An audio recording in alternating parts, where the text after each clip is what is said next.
올라 러비다토 채널의 새로운 멤버 시바입니다. 반갑습니다. 아토가 최근 얼굴을 다치게 돼서 컨텐츠 진행이 어렵게 됐습니다. 그래서 당분간 저 시바가 러비다토 채널을 접수하게 됐습니다. 그리고 목소리 더빙은 아토가 해줄 겁니다. 제가 허스키랑 좀 가까운 사이긴 한데 아시다시피 허스키나 저나 말을 잘 못해요. 자, 인텔 11세대 타이거 레이크를 탑재한 노트북이 시장에 출시되고 있습니다. 그리고 전반적으로 11세대 타이거 레이크를 탑재한 노트북들은 인텔 아이리스 Xe 그래픽을 탑재한 이 시스템을 선보이고 있습니다. 그래서 굉장히 얇고 가벼운 게 특징입니다. 그래서인지 레이저에서도 더 얇고 더 가벼운 노트북을 최근에 출시했습니다. 바로 레이저북 13입니다. 이 노트북 중 가장 휴대성이 좋다고 하는 13.4인치 제품입니다. 그만큼 제품 패키징 사이즈도 아담합니다. 리뷰용 샘플로 본사에서 바로 받은 거라서 전원 케이블이 이따구로 되어 있어요. 이럴 때는 변환 플러그를 사용해주면 간단하게 해결할 수가 있습니다. 자, 상당히 아담한 사이즈의 65W 출력을 지원하는 어댑터입니다. 진짜 작습니다. 뭐만하네요. 레이저 제품 컬러 중에 머큐리 컬러라고 하는 은색 컬러로 마감되어 있습니다. 그리고 웰컴 카드와 간단한 사용 설명서, 그리고 빠지면 섭섭한 스티커와 융이 있습니다. 먼저 제품 무게부터 측정해 보도록 하겠습니다. 스펙상으로는 1.4kg으로 기억되어 있는데 실측 기준 1.378kg으로 나왔습니다. 그러니까 구라가 아니란 얘기죠. 어댑터와 케이블은 285g이 나왔습니다. 자, 그러니까 노트북과 어댑터 모두 휴대하더라도 2kg이 안 되는 무게를 지녔습니다.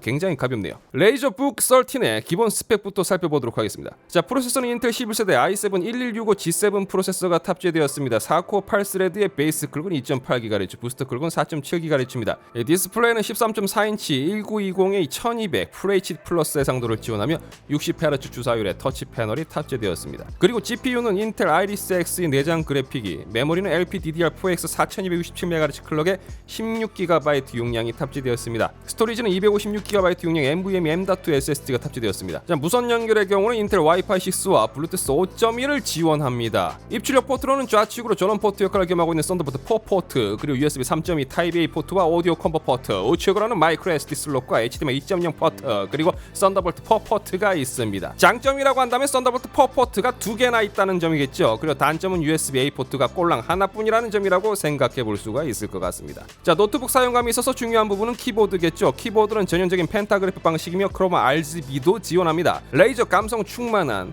펜타그래프 키보드라고 보시면 되겠습니다.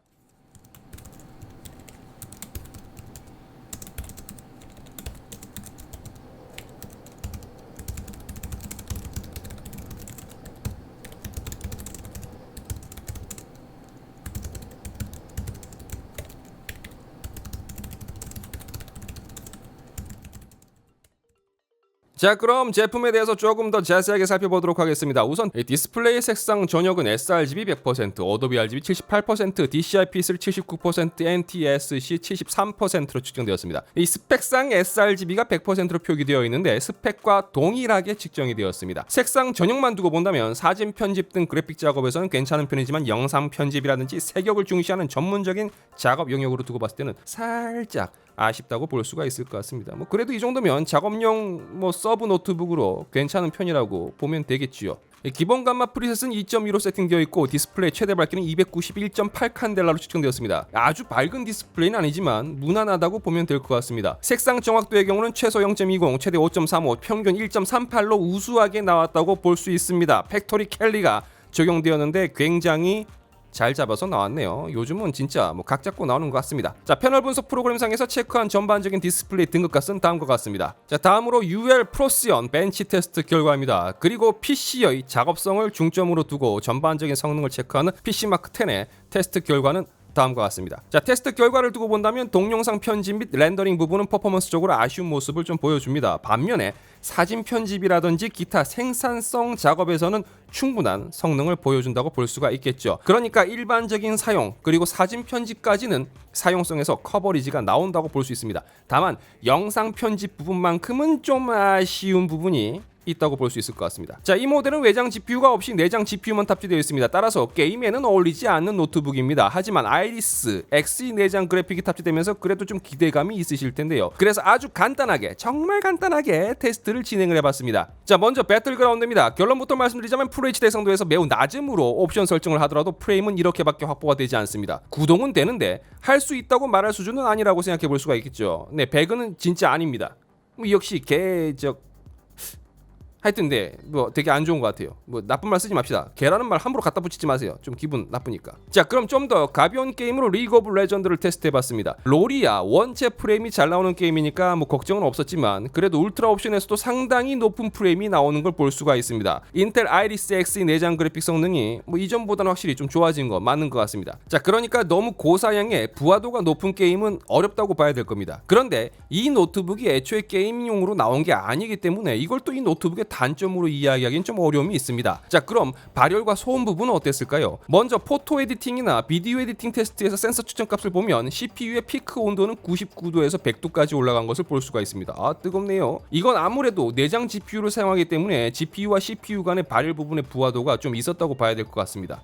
하지만 피크 온도 기준이기 때문에 짧은 순간, 아주 짧은 순간의 최대 온도를 말씀드린 거고요. 평균적으로는 90도 초반대를 기록했습니다. 자, 그럼 게임에서는 어땠을까요? 배틀그라운드에서의 CPU 온도는 70도대를 유지하는 걸 볼 수가 있습니다. GPU 온도야 뭐 내장 GPU이기 때문에 CPU 온도와 큰 차이가 없다고 보시면 될 것 같습니다. 자, 열화상 카메라로 촬영한 사진을 보면요, 게임에서는 조금 따뜻하다라는 느낌이 드는 정도의 열감이 있다고 보시면 되겠습니다. 하단부는 발열이 꽤 있습니다. 하지만 일반적인 오피스 작업 기준에서 본다면 온도는 좀 많이 떨어지죠.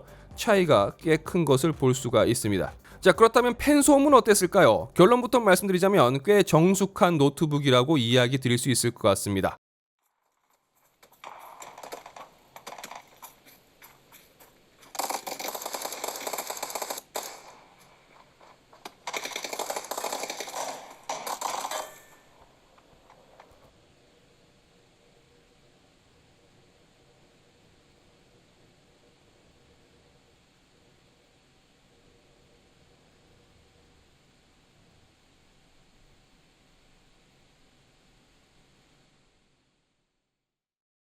오피스 벤치를 구동한 상태에서의 펜 소음입니다.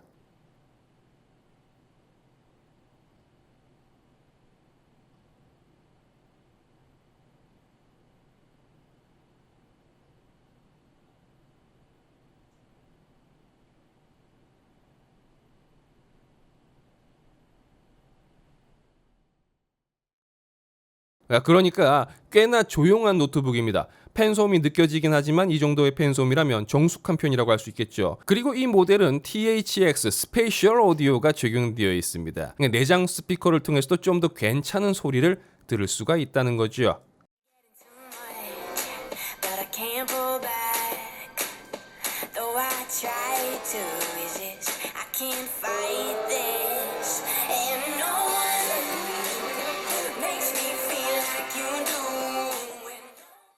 자, 다음으로 제품의 확장성을 살펴봤습니다. 레이저 노트북은 별 드라이버만 있으면 후면 패널은 쉽게 제거할 수가 있는데요. 이 제품 확장성은 조금 아쉽습니다. 먼저 메모리의 경우 메인보드에 납땜된 메모리이기 때문에 일반적으로 소비자들이 메모리 용량을 올리기는 거의 불가능합니다. 유일하게 업그레이드할 수 있는 건 M.2 SSD입니다. 하지만 여분의 슬롯이 없기 때문에 기존 M.2를 제거하고 설치를 해야 되는 단점이 있습니다. 자, 마지막으로 배터리 사용 시간은 어느 정도 나오는지 확인해 봤습니다. 이 모델은 55Wh 용량의 배터리가 탑재되어 있습니다. 제품 설명에는 최대 14시간 정도를 사용할 수 있다고 되어 있는데요. 뭐 당연히 제조사에서 이야기하는 사용 시간을 믿지는 않으시겠지요. 벤치 프로그램을 통해서 일반적인 오피스 사용 환경 기준으로 배터리 사용 시간을 테스트를 진행을 해봤습니다. 자, 별도로 화면 밝기를 낮추거나 배터리 모드를 절전 모드로 바꾸진 않았습니다.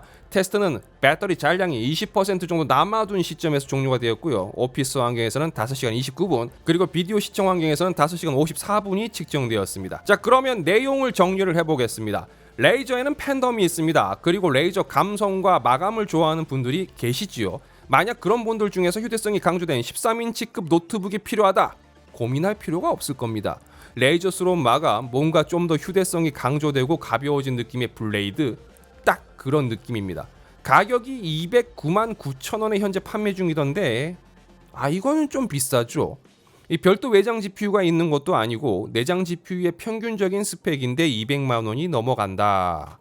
뭐 당연히 비싸다고밖에 할 수 없을 것 같습니다. 뭐 또 다른 아쉬움을 떠올려 본다면 아무래도 발열일 겁니다. 펜 소음은 정말 만족스러웠는데 아무래도 내장 GPU를 사용하는 모델이다 보니까 테스트에서 GPU와 함께 부하가 들어가는 구간에서는 어쩔 수 없이 바렐이 높게 뜬 것 같아서 이 부분은 좀 아쉬운 생각이 듭니다. 하지만 레이저의 깔끔한 마감과 빌드 퀄리티를 생각해 본다면 휴대성을 살린 서브 노트북이 필요한 분들한테는 충분히 검토해 볼 만한 녀석이라고 말씀드릴 수 있을 것 같습니다. 자, 채널 러비다토에서는 다양한 IT 정보와 제품 리뷰를 전해드립니다. 영상이 유익하시다면 좋아요와 구독 그리고 알람 설정도 부탁드리겠습니다. 저는 다음 영상에서 다시 인사드리도록 하겠습니다. 시청해주셔서 진심으로 감사합니다. 지금까지 스티바였습니다. 고맙습니다.